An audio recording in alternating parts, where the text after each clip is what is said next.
During the Roaring '20s, the hottest names in professional automobile racing competed for big money on one great circuit, which included tracks in Indianapolis, Fresno, Miami, Kansas City, Atlantic City, and on U.S. Route 220 near Tipton.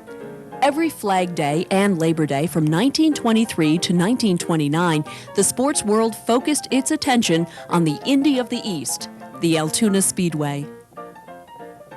Racing in Altoona traced roots to dirt ovals like to Plank Road Speedway. Between 1913 and 1920, competitive auto racing centered on the Altoona Drivers Park, known as the Plank Road Speedway. By the time the Plank Road Speedway closed in 1920, a solid fraternity of automobile racers had been established in Altoona. Organizers wanted a racing course that would rival the great race courses of the world. Spearheaded by promoter George Long, an association was formed to manage the construction and operation of the Speedway. Of several potential locations, a parcel was chosen at Tipton. Flag Day and Labor Day were suggested as dates which would draw the top AAA drivers. During the 1920s, board tracks rather than concrete and asphalt were the marvel of oval track racing. The board track at Altoona was speed incarnate, cosmopolitan, and world famous. The Altoona Speedway at Tipton would make Altoona a racing hotbed. Scheduled to open on Labor Day in 1922, work fell behind and the project incurred cost overruns. A year behind schedule, the track finally opened for its first event on September 3, 1923. The country's best drivers and best racing could be found racing at the Altoona Speedway.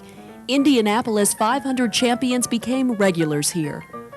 The fastest speed ever recorded at the track was 138.62 miles per hour, set during a test run in 1926 by Leon Duran. Enormous crowds flocked to the Speedway. Today's NASCAR and Indy events can draw between 100,000 to 300,000 spectators. During its heyday, the Altoona Speedway typically seated 75,000 to 80,000 fans in the grandstands and another 30,000 to 50,000 in the infield. Quite an accomplishment for the Speedway. The track proved not only fast but dangerous. The winner of the 1919 Indianapolis 500 was killed during the inaugural race on Labor Day in 1923. In addition to the danger of racing itself, the wood surface created additional hazards. Frequently, racers faced a hail of splinters as drivers crowded toward the rail at the beginning of the straightaways. During the 1927 racing season, problems with the track's surface were becoming increasingly difficult to control. By the end of the 1927 season, it was evident that the track's surface at Altoona needed to be replaced.